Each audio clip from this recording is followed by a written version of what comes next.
Hi friends, ഞാൻ ടോമി കുര്യപ്പള്ളി. ഇന്ന് ഞാനൊരു വെറൈറ്റി ഉപ്പിലിട്ട മാങ്ങയാണ് തയ്യാറാക്കുന്നത്.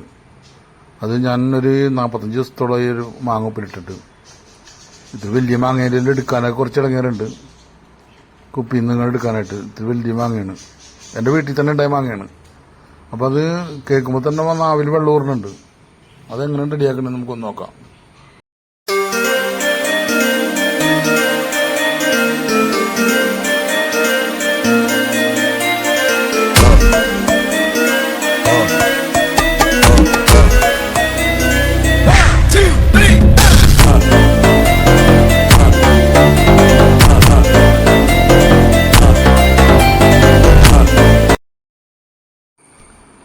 ആദ്യം തന്നെ മാങ്ങ കട്ട് ചെയ്തെടുക്കുകയാണ്. ചെറുതായിട്ട് കട്ട് ചെയ്യാണ്. കട്ട് ചെയ്തെടുത്തതിന് ശേഷം അടുത്ത പരിപാടി നമ്മൾ തുടങ്ങുന്നത്.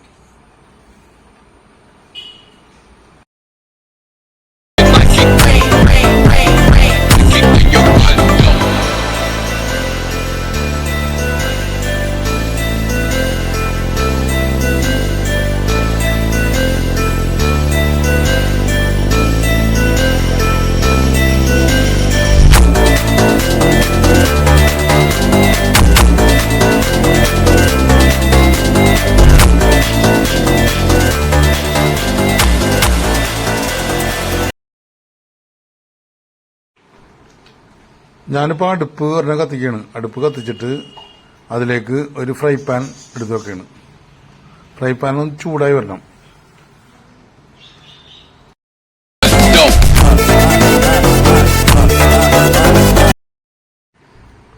ഫ്രൈ പാൻ ഇപ്പോൾ ഏകദേശം ചൂടായിട്ടൊക്കെ വന്നിട്ടുണ്ട്. അപ്പോൾ അതിനകത്തേക്ക് നമ്മൾ എണ്ണ ഒഴിക്കാനുള്ള പരിപാടിയാണ്. ഞാൻ എണ്ണയാണ് ഒഴിക്കണത്. നിങ്ങൾക്കത് വെളിച്ചെണ്ണയിൽ ഒഴിച്ചാലും കുഴപ്പമൊന്നുമില്ല. നമ്മൾ നന്നാണ് എടുക്കണല്ലേ. ഇത് അച്ചാറിട്ട് വെക്കാനുള്ളതല്ലേ. ഇട്ട് വെക്കാനുള്ളതിൻ്റെ ഉള്ളിലാണ് ഞാൻ എണ്ണ ഒഴിക്കണത്. എണ്ണ ഒഴിക്കുകയാണ്. എണ്ണ ഒഴിച്ചിട്ട് ഇതിനകത്ത്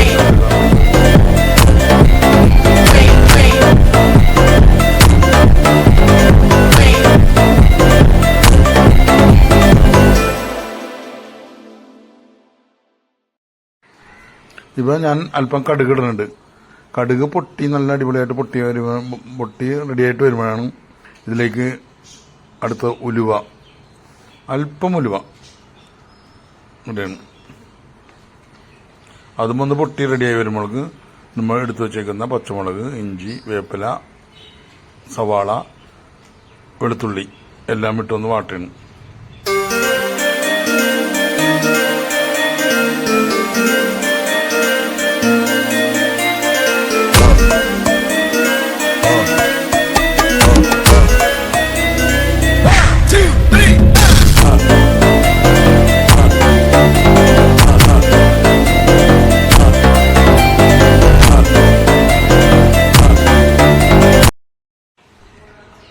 ഇപ്പോൾ ഏകദേശം വാടി വന്നിട്ടുണ്ട്. ശരിക്കും ബ്രൗൺ കളറൊന്നും ആണ്ട. എന്താണെന്ന് വെച്ചാൽ അച്ചാറിന് അതിൻ്റെ ഉള്ളിൽ ഒരു കടിയൊക്കെ വേണം. അപ്പോൾ അതിൻ്റെ ഉള്ളിൽ ഇത്രയും മതി. അല്പം മഞ്ഞപ്പൊടി അതിനകത്ത് കിട്ടുക. മഞ്ഞപ്പൊടി ഒന്ന് റെഡിയായി വരുമ്പോൾ നമ്മുടെ കാശ്മീരി ചില്ലി ഉണ്ട്. നല്ല ചുമന്ന കളറാണ് കാശ്മീരി ചില്ലി. ചുമന്ന കളറിലുള്ള കാശ്മീരി ചില്ലി ഒരു 2 സ്പൂണാണ് ഞാൻ ഉണ്ടാകുന്നത് വെച്ചാൽ. എന്താണെന്ന് വെച്ചാൽ കാശ്മീരി ചില്ലിക്ക് എരിവില്ലാത്തത് കൊണ്ട് കാശ്മീരി ചില്ലി 2 3 ഇട്ടാലും കുഴപ്പമില്ല. അപ്പോൾ 2 സ്പൂൺ കാശ്മീരി ചില്ലി ഇതിനകത്ത് കിടയാണ്.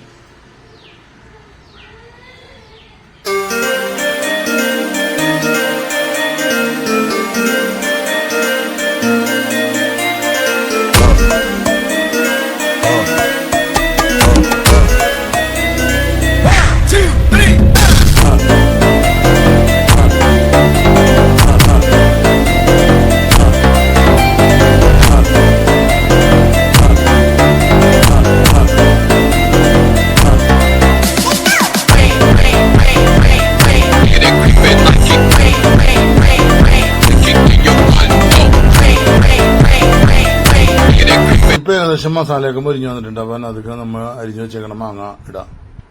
മാങ്ങ ഇട്ട് കഴിഞ്ഞിട്ട് നന്നായിട്ട് മിക്സ് ചെയ്യാം. നല്ല അടിപൊളിയായിട്ട് മിക്സ് ചെയ്യാം. എല്ലാ സ്ഥലത്തേക്കും എല്ലാം പിടിക്കേണ്ട രീതിയിൽ. ശരിക്കും എല്ലാ സ്ഥലത്തേക്കും നന്നായിട്ട് പിടിക്കേണ്ട രീതിയിലൊക്കെ മിക്സ് ചെയ്യാം. മിക്സ് ചെയ്യുമ്പോൾ ശരിക്കും എല്ലാ സ്ഥലത്തും നന്നായിട്ട് പിടിക്കണം. പിടിച്ച് മസാലയൊക്കെ പിടിച്ച് നല്ല എല്ലാം റെഡിയാണ്. പിന്നെ ഇത് ഉപ്പിലിട്ട് വെച്ചേക്കണം. അതിൻ്റെ വലിയ കുഴപ്പമുണ്ടാവില്ല മിക്സിങ്ങിന്. പിന്നെ അത് പിന്നെ ചൊറുക്ക നമുക്ക് കുറച്ച് ഒഴിക്കണം, പിന്നെ അല്പം വെള്ളം ഒഴിക്കണം. ഇതൊന്ന് മിക്സ് ആയി വരുമ്പോൾ കുറച്ച് വെള്ളം ഒഴിക്കണം, ലേശം വെള്ളം ഒഴിക്കുക എന്ന് പറഞ്ഞാൽ എന്താണെന്ന് വെച്ചാൽ കുറച്ച് ലൂസാകാൻ വേണ്ടിയിട്ടാണ്, ചോറിന് വേണ്ടിയിട്ടാണ് നമ്മളിത് ഉണ്ടാക്കിയേക്കുന്നത്. അപ്പോൾ ലേശം ലൂസാകാൻ വേണ്ടിയിട്ട് കുറച്ച് വെള്ളം ഒഴിക്കാം. വെള്ളം പോരെങ്കിൽ കുറച്ചും കൂടി ഒഴിച്ചു കൊടുക്കണം. മിക്സ് ചെയ്തിട്ട് നോക്കിയിട്ട് വെള്ളം ഒഴിച്ചു കൊടുക്കണം. അതാണ് നമുക്ക് വേണ്ടത്. ഏറ്റവും നല്ല നമ്മൾ ചോറിന് വേണ്ടി കഴിക്കാനുള്ള ഒരു സാധനമാണ്. ഇന്ന് വന്നപ്പോൾ ഉച്ചക്ക് വന്നപ്പോൾ ചോറിനൊന്നുമില്ല, അപ്പം അതിൻ്റെ പേരിലാണ് ഇത് ഉണ്ടാക്കാൻ ശ്രമിച്ചത്. ഇത് എന്തായാലും എല്ലാവരും ഒന്ന് ഇതുപോലെ വാങ്ങ ഉപ്പിലിട്ടിട്ട് ഇങ്ങനെ ചെയ്ത് നോക്ക്. എന്തായാലും ഇപ്പം ഉപ്പിലിട്ട മാങ്ങ ഏകദേശം ഡേ വന്നിട്ടുണ്ട്. ഏതായാലും നമുക്ക് ചോറിൻ്റെ കൂടെ കഴിക്കാനുള്ള ഒരു സാധനം അതിൻ്റെ ടേസ്റ്റ് ചെയ്ത് നോക്കണം. ടേസ്റ്റ് ചെയ്തിട്ട് എങ്ങനെ ഉണ്ടെന്ന് നോക്കട്ടെ. ടേസ്റ്റ് ചെയ്യാൻ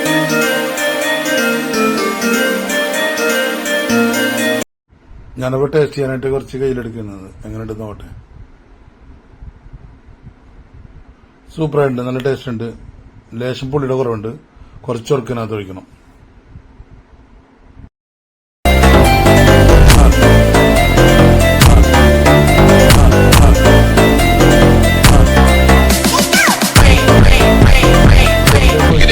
പ്രായം വന്നേക്കാണ്. ഇപ്പം നല്ല പുളിയും ടേസ്റ്റുകളും കാര്യങ്ങളൊക്കെ ആയിട്ടുണ്ട്. ഏകദേശം നമ്മുടെ കറി റെഡിയായി വന്നിട്ടുണ്ട്. നിങ്ങൾക്ക് ഇഷ്ടമായാൽ ഷെയർ ചെയ്യുക, ലൈക്ക് ചെയ്യുക, സബ്സ്ക്രൈബ് ചെയ്യുക. സബ്സ്ക്രൈബേഴ്സ് എനിക്ക് വളരെ കുറവാണ്, അപ്പോൾ എല്ലാവരും സബ്സ്ക്രൈബ് ചെയ്യണം. Okay, by.